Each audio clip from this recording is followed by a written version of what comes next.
This is the tail. So you're gonna poke those two together so Yeah. that they stay. You start from the head. Going there, pull more. Then put the tail on too. So Okay. that it's just a solid shrimp thing. Okay. You got it? Yep. Okay. Now this time, you hold this for a while for me. No. Here's the bulate. You see it? Yes. It's alive. Yeah. Okay. This is That's how you do even it. worse. Ah! Get that away from me. Oh, see? Get the head. Here's the head. Here's the tail. No. You look. Dito ka para makita mo. Bitawan mo na yung line. Okay. Get the head. The hook.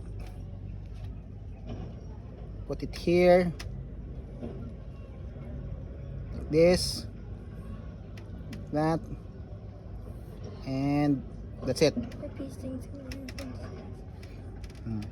So Now it's your turn. No! I